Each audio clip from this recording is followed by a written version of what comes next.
오늘은 시편 74편의 말씀을 통해서 함께 은혜를 나누고자 합니다. 이 시편 74편은 아삽의 후손 가운데 한 사람이 이스라엘의 멸망을 목도하고 기록한 시가 이 시편 74편입니다.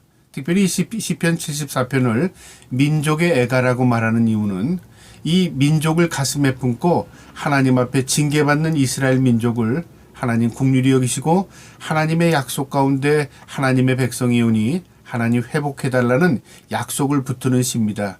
이 시편을 통해서 하나님의 은혜를 나눌 수 있는 시간 되기를 주님의 이름으로 축복합니다. 시편 74편 1절에 하나님이여 주께서 어찌하여 우리를 영원히 버리시나이까 어찌하여 주께서 기르시는 양을 향하여 진노의 연기를 품으시나이까. 하나님께서 이스라엘 민족을 치시는 것으로 이 시편은 시작하는데요. 그 하나님의 몽둥이가 어떻게 임하냐면요. 전쟁을 통해서 임하는 겁니다. 그래서 이 전쟁에서 이스라엘 민족이 초토화되는데요. 그 상황을 목도한 이 아삽은 하나님 우리를 어찌해서 버리십니까? 탄식하는 거죠. 그러면서 영원히 버리십니까? 회복할 수 없을 정도로 지금 전쟁에서 초토화되는 겁니다. 그러면서 왜 하나님의 양이 이렇게 진노의 매를 맞아야 합니까? 그런 거죠. 우리의 입장에서 보면요. 내가 왜 예수를 믿는데 이런 어려움을 당해야 합니까? 내가 예수를 믿는데 왜 세상에 안 믿는 사람보다 더 힘든 삶을 살아야 합니까? 라고 말하는 것과 똑같습니다. 지금 이 아삽은요. 하나님 앞에 어찌하여 우리가 영원히 하나님 앞에 버림을 당해야 합니까? 우리는 하나님의 백성이 아닙니까? 그리고 이 하나님의 이 진노가 어마어마합니다. 진노의 연기를 품으시나이까? 그러니까 이 회복하지 못할 정도의 매를 맞게 되는 겁니까? 하고 하나님 앞에 탄식하는 겁니다. 그러면서 2절에는요. 옛적부터 얻으시고 속량하사 주의 기업의 지파로 삼으신 주의 회중을 기억하시며 주께서 계시던 시온산도 생각하소서.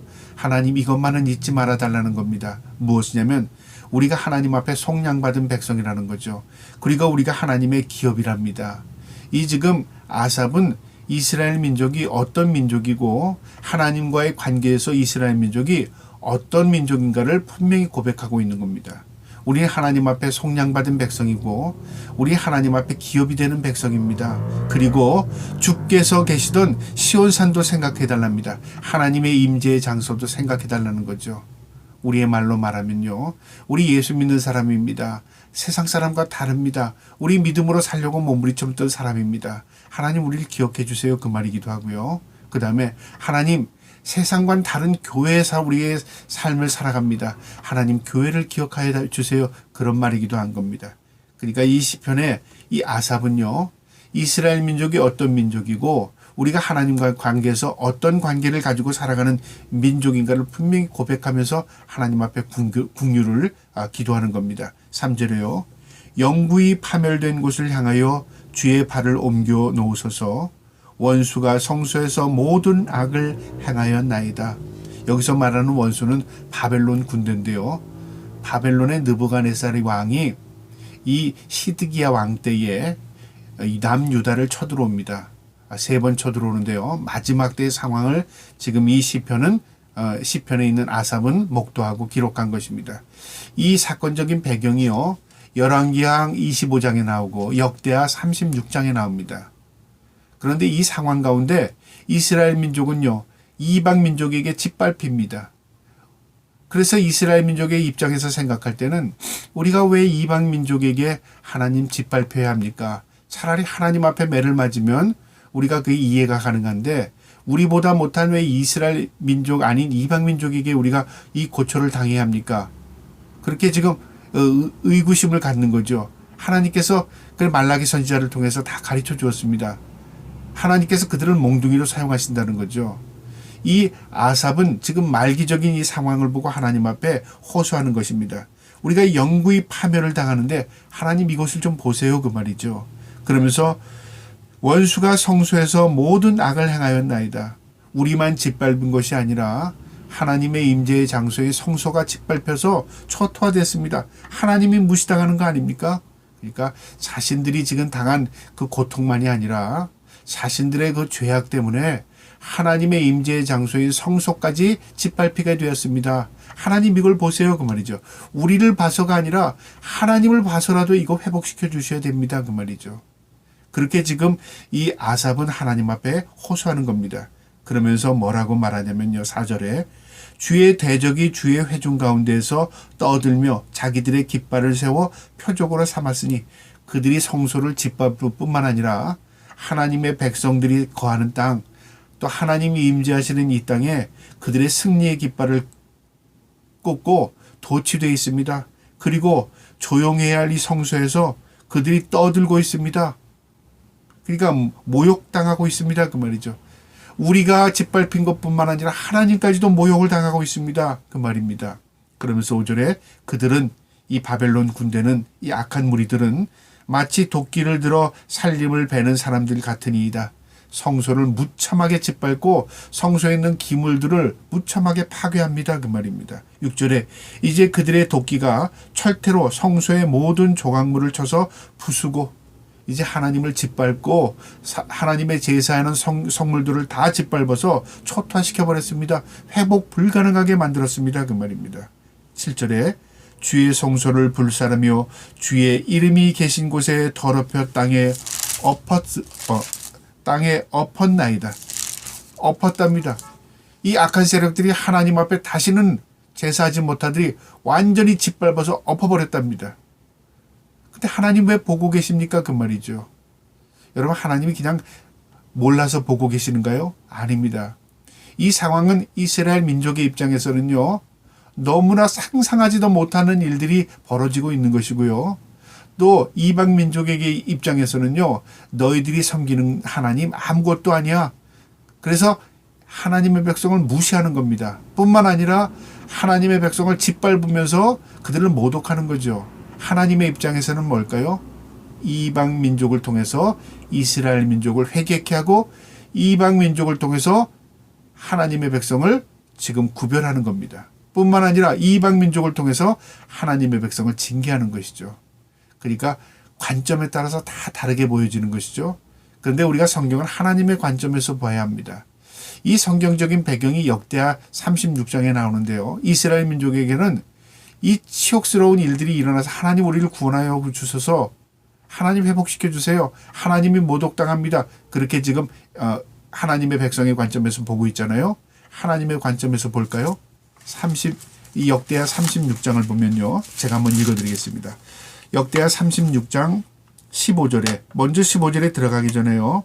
하나님께서 이 시드기야 시대 유다의 마지막 왕 이 시드기야 시대에 하나님께서 이 이스라엘 민족을 보고 계셨습니다. 뭘 봤냐면 왕들이 다 악한 겁니다. 12절에 그의 하나님 여호와 보시기에 악을 행하고 선지자 에레미야가 여호와의 말씀을 일러도 그 앞에서 겸손하지 아니하며 하나님의 말씀을 들어도 겸손하지 않고 하나님을 무시할 뿐만 아니라 인간이 교만해졌습니다. 왕도 교만합니다.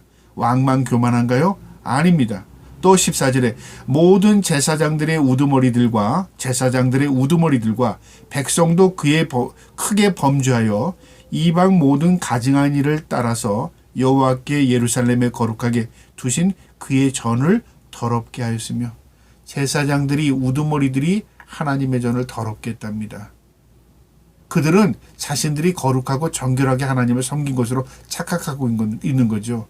오늘날 우리의 상황을 보면 그렇습니다. 하나님 우리 교회 크게 지었습니다. 사람들이 많이 몰려왔습니다. 우리 하나님의 영광을 위해서 하나님에 대한 사업도 많이 했습니다. 구제 사업도 했고요. 몰 사업도 했고 우리 프로그램도 엄청 많습니다. 세상에서 없는 많은 것들을 우리는 해냈습니다. 그렇게 말할 수 있습니다. 또 그렇게 할 수도 있습니다. 하나님 보시기 그게 나와 무슨 관계 있느냐? 만약에 그렇다면 이게 다 하나님의 영광을 위한 일인데요. 라고 했을 때 하나님께서 그건 나와 아무 관계가 없는 일이야. 너희의 영광을 위해서 내 이름을 판 거지. 너희의 영광을 추구하기 위해서 나를 이용한 거야. 만약에 그랬다면요. 우리는 큰 하나님 앞에 징계를 입을 전초를 지금 우리는 보게 되는 겁니다. 무엇이 하나님의 일이며 어떤 것이 하나님의 기쁨의 일인가를 생각하지 않고 인간적인 방법으로 모든 것을 해나간다면요. 결코 하나님과 관계없는 일이 될 수 있는 것입니다. 그래서 15절에 이어지면서 뭐라고 말하냐면요. 하나님의 말씀입니다. 그 조상들의 하나님 여호와께서 그의 백성과 그의 거하는 곳을 아끼사 부지런히 그의 사신들을 그 백성에게 보내어 이르셨으나, 무슨 말이냐 하면요, 하나님께서 그들을 불쌍히 여기셔서 아껴서 계속 하나님의 말씀을 선지자들을 통해서 보내줬답니다. 너 그거 아니야, 그거 잘못했어, 그거 죄악이야, 그거 나와 관계없는 일이야, 하나님께서 가르쳐줬다 그 말이죠. 16절에 그의 백성이 하나님의 사신들을 비웃고, 여기서 하나님의 사신들이라는 말은 선지자들을 말합니다. 하나님의 말씀을 전달하는 대언자들, 그들을 비웃고 그의 말씀을 멸시하며 그의 선지자들을 욕하여 여호와의 진노를 그의 백성에게 미치게 하여 회복할 수 없게 하였으므로, 도저히 이들이 하나님의 말씀을 받아들이질 않는 겁니다. 하나님께서 경고하고 또 이방 민족을 사용해서 몽둥이로 사용해서 정신 차리게 하고 회개의 기회를 주었음에도 불구하고 회개하지 않는 겁니다. 또 악해지고 또 악해지고 또 악해지고 계속 악을 답습하고 있어요. 그래서 바벨론으로 통해서 유다를 침공에 들어오게 하고, 그 다음 북이스라엘 아수르의 침공을 통해서 망하게 하고, 그래도 이들이 정신을 차리지 못하는 겁니다. 17절에 하나님이 갈대아 왕의 손을 들어 다 넘기심에 이방 민족을 통해서, 그 왕을 통해서 이스라엘 민족을 넘겨버렸답니다. 왜 그랬을까요? 끝난 겁니까? 아닙니다. 국률이 여기지 아니하셨답니다. 하나님께서 그들을 국률이 여기지 않은 거예요. 하나님의 백성. 그것뿐만이 아니라 18절의 중반절에 여호와의 전에 보물과 왕과 방백들의 보물을 다 바벨론으로 가져가게 하고, 그들이 가지고 있던 부귀영화 하루아침에 다 빼앗기게 만들었습니다. 19절에 또 하나님의 전을 불사르며 예루살렘 성벽을 헐며 그들의 모든 궁시를 불사르며, 여기 보면 하나님의 전은 불사르고 하나님이 임재하는 장소도 하나님께서 불사르도록 허락하신 겁니다. 왜 그럴까요? 그들이 껍데기만 추구하고 있었다 그 말이죠. 본질이 없는 그 껍데기는 아무것도 아니라 그 말이죠. 하나님께서 이방 민족을 통해서 하나님의 임재의 장소였던 이 성전을 불사르게 만들었습니다. 그리고 그 성벽을 다 허물어서 다시는 사용할 수 없게 만들었고요. 궁실도 다 불사르게 만듭니다. 그리고 토지는 황폐하게 됩니다. 21절에 이에 토지가 황폐하여 땅이 안식을 누림같이 안식하여 70년을 지냈으니 여호와께서 에레미야의 입으로 하신 말씀이 이루어졌더라. 하나님께서 그 죄악의 땅을 짓밟히게 만들어서요, 그 땅을 70년 동안 쉬게 만들었답니다. 다시는 그 땅에 죄악이 관여하지 않도록 하나님이 하나님의 이름을 쉬게 만드는 거죠. 여러분, 성경은 우리에게 뭘 가르쳐 주냐면요, 하나님의 관점에서 세상을 바라보게 하는 것입니다. 성경을 덮어놓고 믿게 되면 우리의 방법대로 예수를 믿게 되고요, 우리가 예수를 믿고 나서 우리 잘 믿었다고 착각하는 겁니다. 왜냐하면 하나님의 관계, 하나님과 아무 관계없이 믿은 거죠. 성경 말씀대로 믿은 게 아닙니다. 그래서 개혁이라는 말은, 종교를, 우리 기독교를 개혁한다는 말은 하나님의 말씀으로 돌아가야 된다 그 말이죠. 하나님의 의도가 무엇이며 우리가 하나님의 말씀에 무엇을 따라 살아야 하는 것을 가르치고 깨닫고 그 말씀대로 실천하며 사는 것, 그게 종교개혁입니다. 그런데 오늘날 개혁을 잘못 이해하는 것 같아요. 좋은 시설에, 좋은 프로그램에, 그 다음에 능률적 있는, 그리고 많은 사람들이 모이게 하는, 이것을 잘못 이해하는 것 같아요. 여러분, 개혁은 사람의 숫자가 중요한 게 아니라요, 하나님의 말씀으로 돌아가는 겁니다. 단 한 사람이라도. 그래서 하나님은 이 땅에 의인을 찾습니다.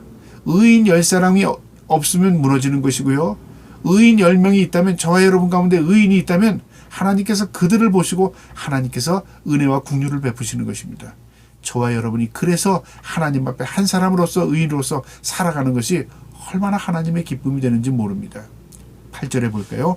그들이, 바벨론 군대이죠, 바벨론 느부갓네살을 말합니다. 그들이 마음속으로 이르기를 우리가 그들을 진멸하자 하고 이 땅에 있는 하나님의 모든 회당을 불살았나이다. 이들이 쳐들어온 것이요, 그냥 갑자기 쳐들어온 게 아니라 진멸하자 하고 계획적으로 들어온 겁니다. 그들은 계획했지만 그게 하나님의 섭리가 그 안에 있었던 거죠. 하나님의 모든 회당을 불살았답니다. 그들이 진멸하자고 하고 남유다 백성들을 진멸하고 거기 있는 모든 금은보화를 빼앗아 갔다라고 말하면 세상적인 관점이죠. 그런데 여기 보니까요, 시편은, 이 시편 기자 아삽은 모든 회당을 불살았답니다. 쳐들어와서. 왜 하나님을 섬기는 그 하나님의 모임의 장소인 모든 회당을 다 불살았을까요? 이제는 너희 모여야 필요 없어 그 말이죠. 하나님이 기뻐하지 않는 모임이다 그 말이죠. 그래서 하나님께서 흐트러 버리신 겁니다. 9절에요. 우리의 표적을 보이지 아니하며 선지자도 더 이상 없으며 이런 일이 얼마나 오래는지 우리 중에는 아는 자도 없나이다. 전쟁으로 인해서 짓밟힐 뿐만 아니라 이 전쟁이 끝나고 어떤 일이 벌어질지를 누구도 모른다 그 말이죠. 왜 모를까요?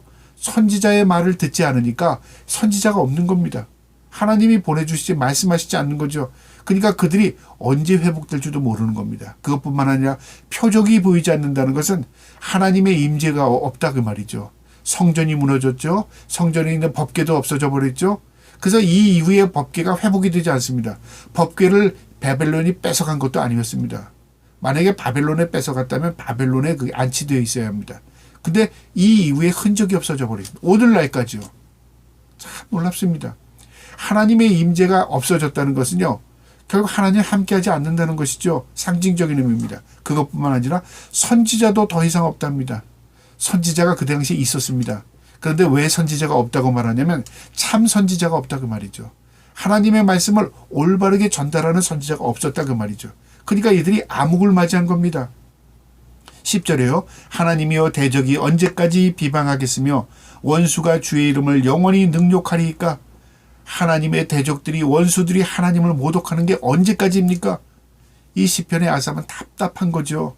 그러나 그들이 모욕당하는 것은 결국 하나님이 모욕을 힘없어서 모욕당하는 게 아닙니다. 그들의 입장에서 하나님이 모욕당하는 것 같지만 하나님께서 그들을 허락하신 거예요. 왜요? 너희가 잘못했기 때문에. 11절에 주께서 어찌하여 주의 손 곧 주의 오른손을 거두시나이까. 주의 품에서 손을 빼내시어 그들을 멸하소서. 하나님 왜 가만히 계시고 손을 가만히 품에 주머니에 손을 넣고 계신 것 같습니까? 손을 펴서 그들을 진멸하소서 그 말이죠. 하나님 권능으로 그들을 몰아내 주세요 그 말이죠. 하나님이 힘이 없어서 능력이 없어서 그들을 지금 심판하지 않는 겁니까? 그렇지 않습니다. 하나님의 주권적인 허락 아래 이 바벨론을 남유다의 심판의 도구로 삼으시는 겁니다. 오늘날도 세상의 모든 일들은요. 흥망성쇠는 하나님의 손 아래에 있습니다. 우리가 죄악이 관영하면요. 우리가 다른 나라로부터 짓밟힐 수 있습니다. 우리가 하나님 앞에 참회하고 통회하고 회복하면 하나님께서 이 한국교회를 회복하셔서 마지막 때에 주의 나라 확장에 귀하게 쓸 뿐만 아니라 주님 오심을 예비하고 준비하는 한국교회로 사용할 수 있습니다. 문제는요. 하나님께 있는 게 아닙니다. 우리가 하나님 앞에 어떻게 살아가느냐 거기에 따라서 달라지는 것입니다. 성경은 우리에게 그걸 분명히 보여줍니다. 12절에요. 하나님은 예로부터 나의 왕이시라 사람에게 구원을 베푸셨나이다. 이 시편의 아삽의 이 아삽은요. 하나님은 나의 왕, 우리 민족의 왕, 우리의 왕이라고 고백하는 겁니다. 여기서 1인칭 나라고 사용했지만 사실은 이 나의 왕이라는 말은 우리 민족 하나님 앞에 택함 받은 백성의 왕이십니다. 그 말입니다. 그러면서 구원을 베푸셨나이다. 약속을 나는 믿습니다. 하나님 지금까지 우리를 버리지 않고 은혜를 베풀어 주셔서 하나님의 약속대로 우리를 구원해 주셨습니다. 약속을 회상하는 겁니다. 우리가 하나님의 말씀이요. 하나님의 약속이라고 말합니다. 구약, 예수 그리스도의 오시기 전의 약속, 신약, 예수 그리스도께서 이 땅에 오시고 앞으로 다시 오시며 또 하나님께서 이루실 그 약속들을 성경은 기록하고 있습니다. 그것이 하나님의 약속책입니다. 이 구약에 있는 이 시편도 이 시편의 기자도 하나님의 약속을 믿고 지금 이 시를 기록하는 겁니다. 13절에 하나님의 약속을 뭘 본가 보세요. 13절에 주께서 주의 능력으로 바다를 나누시고 물 가운데 용두를 머리를 깨뜨리셨으며 하나님의 약속 무엇을 받냐면 아브라함에게 했던 그 약속을 따라 이스라엘 민족을 구속해 나가시는데 이스라엘 민족이 애굽에서 종살이하지 않게 하고 그들을 애굽으로 불러내셨습니다. 그럴 때 애굽 군대가 그들을 계속 추격해 왔죠. 하나님께서 그들을 하나님의 능력으로 바다에 다 수장시켰습니다. 주의 능력으로 바다를 나누시고 바다를 갈라 이스라엘 민족을 건너게 하시고 그 다음에 바다를 합쳐서 그 이스라엘 문대 용들의 머리를 깨뜨렸다. 이스라엘을 추격하는 이 애굽의 군대를 수장시켰다 그 말입니다. 그 다음에 14절에요. 라위야단의 머리를 부수시고 여기 라위야단은 히브리 말로 악어 말합니다. 바다 괴물 그런 뜻입니다. 바다의 괴물을 부수시고 그것을 사막에 사는 자에게 음식물로 주셨으며 이것도 마찬가지로 하나님께서 애국을 짓밟으시고 이스라엘 민족을 광야길을 거쳐가게 하셨다 그 말입니다. 그 다음에 15절에 주께서 바위를 깨어 큰 물을 내시며 주께서 늘 흐르는 강들을 마르게 나셨나이다. 바위를 깨뜨렸다는 것은 바위를 가르시고 그곳에서 생수를 내게 하셨습니다. 이스라엘 민족에게 물이 없는 광야에서 반석에 물이 나게 하셨다 그 말이죠. 또 요단강을 건널 때 흐르는 강을 멈추게 하시고 약속의 땅 요단강을 건너게 하셨다 그 말이죠. 하나님의 놀라운 기적, 섭리, 하나님의 은혜를 지금 그들은 약속으로 깨닫고 있다 그 말입니다. 16절에 낮도 주의 것이요 밤도 주의 것이라 주께서 빛과 해를 마련하셨으며 하나님은 이 우주의 통치자이시고 주인이십니다. 낮의 주인이시고 밤의 주인이십니다. 17절에 주께서 땅의 경계를 정하시며 주께서 여름과 겨울을 만드셨나이다. 하나님은 역사의 주관자이시며 자연을 다스리시는 주인이십니다 그 말이죠. 나는 그 하나님을 나는 압니다 그 말이죠. 우리가 지금 고초를 당하고 우리가 짓밟히고 우리가 지금 힘들어서 하나님 우리를 살려주세요 그렇게 하지만 하나님에 대한 의식은 분명히 있다 그 말이죠. 여러분 우리가 믿음이라는 게 우리가 힘든 거 우리가 고난 가운데 있는 거 하나님 살려주세요 왜 이렇습니까? 우리가 때로는 하나님 앞에 원망하고 불평할 수 있습니다. 우리 인간이 연약하기 때문에 그렇습니다. 하나님도 아십니다. 그런데 그 이후에요. 그래서 하나님 안 계십니다. 이건 문제가 큰 겁니다. 내가 이렇기 때문에 하나님 계시고 내가 이렇기 때문에 하나님 안 계십니다. 이건 하나님에 대한 의식이 없는 겁니다. 내가 어떤 고통을 당해도 하나님 나는 진짜 힘듭니다. 하나님 이러면 어떻게 합니까? 하나님 나 원망스럽습니다. 이렇게 말할 수 있어요. 우리 인간의 연약함으로요. 그렇게 하라는 게 아닙니다. 그러나 난 하나님 살아계심을 믿습니다. 내가 지금 이렇게 힘들고 내가 지금 곤욕을 치르고 내가 지금 고난 가운데 있지만 하나님 살아계신 하나님을 난 믿습니다. 그 하나님 나에게 약속을 주실 줄 난 믿습니다. 난 그 약속 붙들고 삽니다. 믿음입니다. 그러니까 절대 하나님에 대한 흔들림 없는 것 믿음입니다. 그 믿음 안에서 우리가 흔들림 없는 믿음을 고백하며 살 수 있기를 주님의 이름으로 축복합니다. 18절에요. 여호와여 이것을 기억하소서 원수가 주를 비방하며 우매한 백성이 주의 이름을 능욕하였나이다. 이 이방 민족이 우리만 짓밟고 우리만 욕되게 한 게 아니라 하나님의 이름을 비방하고 하나님의 이름을 욕되게 했습니다. 그것마저도 하나님 용서하지 마세요. 하나님 그거 보세요 그 말이죠. 19절에 주의 맷비들기의 생명을 들짐승에게 주지 마시며 주의 가난한 자의 목숨을 영원히 잊지 마소서. 자신들을 표현한 겁니다. 맷비들기 뭐냐면 산비둘기인데요. 산비둘기는 독수리가 나오면 그냥 밥입니다. 자기 스스로 자기의 생명을 유지하기가 참 힘든 나약한 존재입니다. 지금 이스라엘 민족이 그런 존재라고 말이죠. 자기 스스로 자기를 지킬 수 없는 나약한 존재입니다. 우리 모두가 그런 존재입니다. 사실은요. 하나님의 주권적인 섭리 아래서 우리가 살아갈 뿐이지 하나님이 우리를 보호하시지 않으면 우리는요 우리 스스로 지킬 수 있는 능력조차가 없습니다. 세상에 살아가는 모든 문제에 대해서 그렇습니다. 이 시편 기자는 그걸 노래하는 겁니다. 하나님 우리 스스로 우리 지킬 수 없는 연약한 존재입니다. 20절에 그 언약을 눈여겨보소서. 하나님의 약속 나는 압니다. 하나님의 약속을 한번 눈여겨보세요. 무릇 땅의 어두운 곳에 포악한 자의 처소가 가득하나이다. 이 땅에 이 어두운 곳에 어두운 세력들이 포악한 세력들이 가득합니다. 우리가 지금 그들의 세력 바벨론 세력에 짓밟힙니다. 우리 말로 말하면 이 죄악된 세상에서 우리가 몸담고 있는데 죄악의 세상에서 이 악한 것들이 하나님의 백성을 짓누르고 있습니다. 우리가 지금 숨도 못 쉬겠어요. 하나님 우리를 버려두지 마세요. 그 말이죠. 우리를 불쌍히 여겨달라는 말입니다. 21절에 학대받는 자가 부끄러이 돌아가게 하지 마시고 가난한 자와 궁핍한 자가 주의 이름을 찬송하게 하소서. 자신들의 표현한 겁니다. 학대받는 자, 짓밟히는 자들이죠. 자기가 가난한 자와 궁핍한 자, 자기들을 의미합니다. 우리 하나님의 백성들이 이 땅에 때로는 하나님 앞에 하나님 우리는 긍휼을 여겨주세요. 우리 이거 불쌍히 여겨주세요. 우리는 가난한 자입니다. 하나님의 긍휼 없이 살 수 없는 자입니다. 우리가 하나님 앞에 그렇게 기도하는 것처럼요. 시편 기자가 그렇게 말하는 겁니다. 그러면서 주의 이름을 찬송하게 해달랍니다. 가난한 자와 궁핍한 자가 주의 이름을 찬송하게 해달랍니다. 그러면 가난한 자와 궁핍한 자가 주의 이름을 찬송하려면 어떻게 될까요? 그 문제가 해결되고 회복되면 하나님 찬송이 나오죠. 하나님 내가 그동안 너무너무 힘들고 어려웠는데 이 문제 해결하고 나니까 하나님 너무 감사합니다. 주님을 찬양합니다. 회복의 찬양이 나오지 않아요? 그거 해달라는 겁니다. 주님, 이 문제가 해결돼서 주님을 찬송할 수 있는 날이 꼭 올 수 있게 해주세요. 그 말입니다. 하나님께서 이 기도 들어주셨을까요? 안 들어주셨을까요? 이스라엘 민족이 바벨론의 포로로 잡혀가서요. 바벨론 강가에서 노역을 하면서 날마다 하나님 앞에 눈물을 흘리며 기도합니다. 하나님 회복시켜 주시면 다시는 하나님의 은혜를 저버리지 않겠다고요.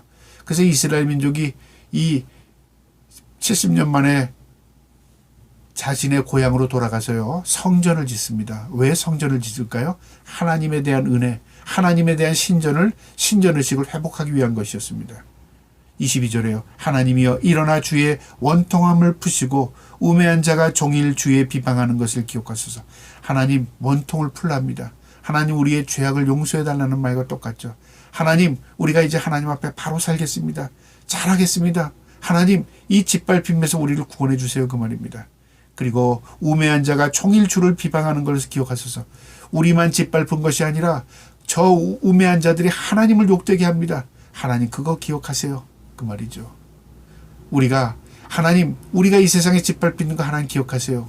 또 세상의 그 악한 세력들을 하나님 기억하시고 심판하세요. 그 말이 똑같은 것입니다. 마지막 23절에 주의 대적들이 소리를 잊지 마소서. 일어나 주께 항거하는 자의 떠드는 소리가 항상 주께 상달되나이다. 짓밟히고 짓밟는 자들의 그 소리를 하나님 들으시고 하나님 그들이 성리에 도취돼서 그들이 환호하고 하나님을 모독하는 그 소리 하나님 들으셔서 하나님 속히 회복시켜 주세요. 하나님 앞에 간구하는 민족 애가 이 시편 74편이 그런 시입니다. 우리가 하나님 앞에요. 우리의 억울함을 토설할 때 이 시편 74편을 읽으시고요. 하나님 우리의 억울함 우리의 죄악들을 용서하여 주시되 하나님 회복시켜 주시고 하나님께서 다시 그 원통함을 풀어주셔서 우리가 다시 회복되는 역사가 일어나게 해주세요. 그런 마음으로 이 시편을 읽는다면요. 좀 더 이 시편이 우리에게 다가올 줄 믿습니다. 하나님을 기억하시고 그 하나님의 약속을 기억하면서 이 시편을 읽어나가면 더 은혜가 되리라 생각합니다. 늘 우리의 삶 가운데 하나님의 그 약속을 기억하며 주의 은혜를 기억하며 살 수 있기를 주님의 이름으로 축복합니다. 아멘.